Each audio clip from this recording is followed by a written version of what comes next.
और मैं फिर एक बार मंच पे दिखाऊंगा। वो अलवर से सांसद हैं और नाथ संप्रदाय से संबंधित सांसद हैं।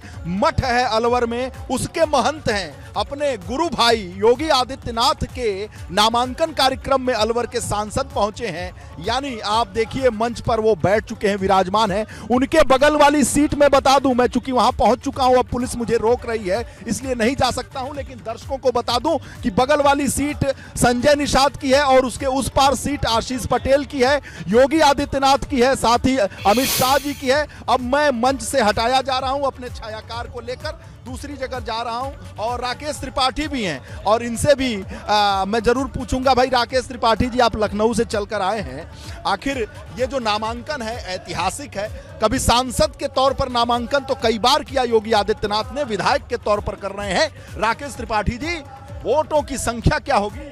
देखिए, सांसद के तौर पर गोरखपुर का कायाकल्प करने का काम उन्होंने किया था, लेकिन जब विधानसभा में उत्तर प्रदेश के मुख्यमंत्री जी पहुंचे विधान परिषद के सदस्य के रूप में, मुख्यमंत्री के रूप में, तो कैसे माफिया और मच्छर से मुक्ति दिलाने का काम किया। माफियाओं के खिलाफ तो वो सांसद के तौर पर ही संघर्ष करते रहे, लेकिन जब मुख्यमंत्री उत्तर प्रदेश के बनते हैं तो कैसे उस जापानी इंसेफेलाइटिस है जिससे 50,000 से ज्यादा बच्चे मर जाया करते थे, उसका उन्मूलन करने का काम किया। गोरखपुर के एम्स दिलाने का काम किया है, फर्टिलाइजर कारखाना बनाने का काम किया है, ई बसें चलवाने का काम किया है। पूरे गोरखपुर का आप कायाकल्प देख रहे होंगे कि किस तरह से, चाहे रामगढ़ ताल हो, चाहे चिड़ियाघर हो, आज गोरखपुर का एक पूरा कायाकल्प योगी आदित्यनाथ जी के नेतृत्व में हुआ है। और आज का ये नामांकन पूरे पूर्वांचल में आज एक गहरा असर डालने वाला है। पूरा पूर्वांचल भगवामय होने जा रहा है, भगवामय हो रहा है। मलेरिया, मच्छर और माफिया से मुक्त करने वाले योगी आदित्यनाथ गोरखपुर की धरती को। राकेश त्रिपाठी है प्रवक्ता और ये मैडम है पुलिस की एसीपी है, काफी एक्टिव है, लगातार हम लोगों को व्यवधान डाल रही हैं, लेकिन इनकी भी मजबूरी है। मैडम आपके साथ हैं हम लोग सुरक्षा में, और साथ ही साथ मैं और रंग दिखाने की कोशिश में हूं कि आखिर कौन कौन पहुंचा है यहाँ पर।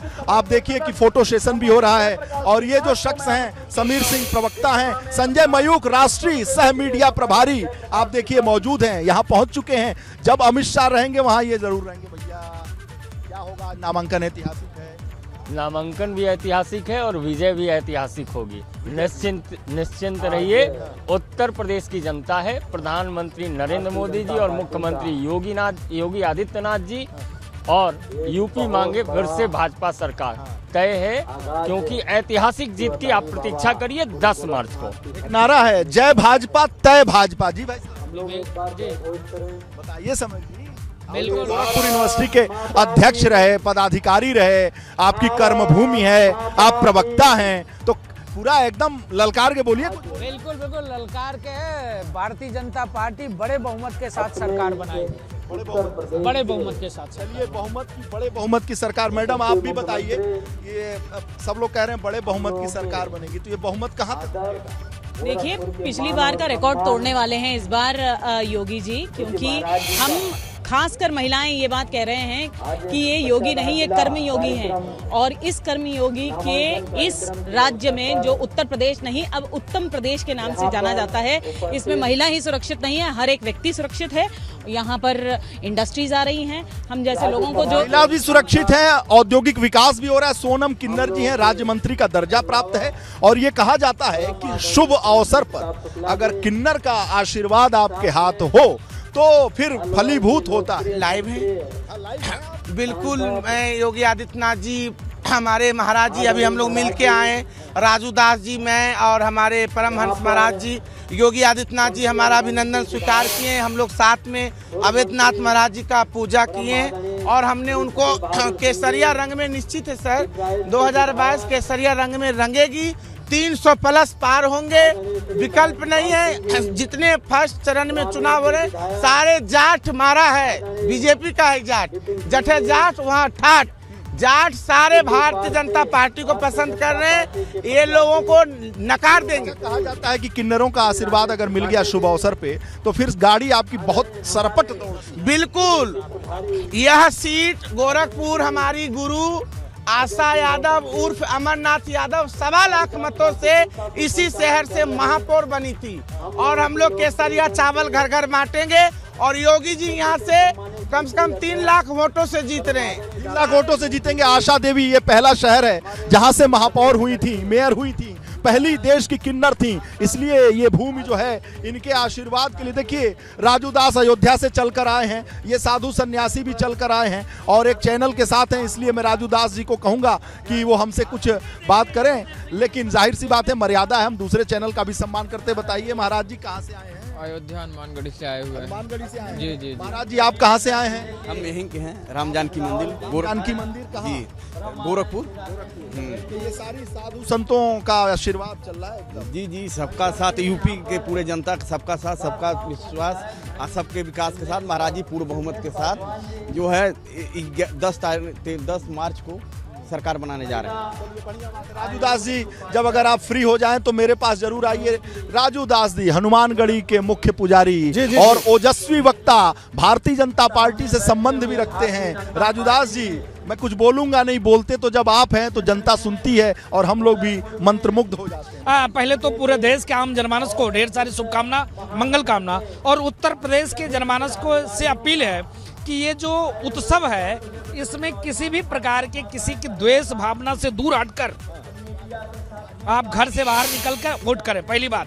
दूसरी बात, जिसने सबका साथ, सबका विकास, सबके विश्वास के साथ, आपका चरण भी लगातार नहीं, जिसने सबका साथ, सबका विकास, सबके विश्वास के साथ काम किया है, मैं उम्मीद करता हूं उत्तर प्रदेश के आम जनमानस उसका सहयोग, उसका समर्थन, उसका साथ देगा, जिसका परिणाम स्वरूप देखिए कि पूर्ववर्ती सरकार का अखिलेश जी बड़ी मजबूती से लड़ रहे हैं, लोग कह रहे हैं। अरे अखिलेश जी मजबूती से लड़त मारते हैं, कुछ नहीं महाराज, वो वही अखिलेश हैं जिन्होंने टोपी लगाकर सिर्फ एक पंथ, एक मजहब, एक संप्रदाय और एक जाति को खुश करने के लिए क्या नहीं किया, ये कौन नहीं जानता है। हम लोगों ने झेला है, 30-30, 35-35 मुकदमे झेले हैं।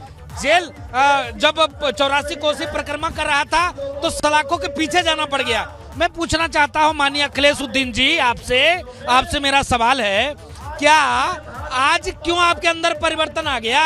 आप तो इस चुनाव में कहीं टोपी नहीं लगाए, आप तो जैसे आपके सदन में जो आपका रामगोपाल चाचा हैं उन्होंने कहा कि अगर अखिलेश जी की सरकार बन जाए तो सबसे तेजी मंदिर हम बनाएंगे, ये लोग चंदा चोर हैं। इतना परिवर्तन क्यों आ गया? अच्छा, ये परिवर्तन अखिलेश जी में थोड़ी है, प्रियंका गांधी जी हैं, राहुल जी हैं, सब जनेऊ हैं, सब बाबा विश्वनाथ, बाबा भोले, बाबा महादेव, राम, अयोध्या, सब एकदम आप लोगों ने कर दिया कि ये पहले से ही लोग थे इस तरह।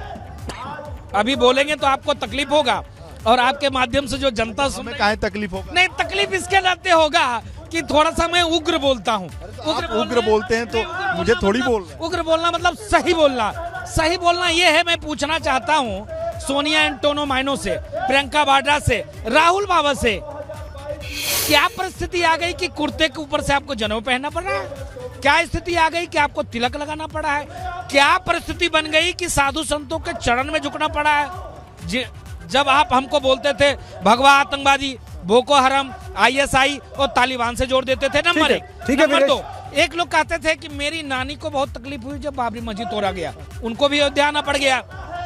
एक लोग कहती थी तिलक तराजू और तलवार, इनको मारो जूते चार, उनको भी जय राम और परशुराम की बात करना पड़ गया अयोध्या आकर। बसपा के राष्ट्रीय महासचिव सतीश मिश्रा ने अपने प्रबुद्ध सम्मेलन की शुरुआत अयोध्या से। हाँ, मैं इसीलिए सतीश चंद्र मिश्रा से पूछना चाहता हूँ, राजू दास निश्चित रूप से बहुत उत्साहित हैं और लगे हाथ ताबड़तोड़ आक्रमण कर रहे हैं। वीरेश, हमने सारे आक्रमण उनके सुने और देखे, सारे आक्रमण। वीरेश हमारे साथ बने हुए हैं। वीरेश, नामांकन के लिए जो भी बड़े दिग्गज पहुंचे हुए हैं उन सब से बात कर रहे हैं, पूरा वातावरण, पूरा दृश्य आपके सामने, आपके स्क्रीन पर लाइव रख रहे हैं गोरखपुर का। और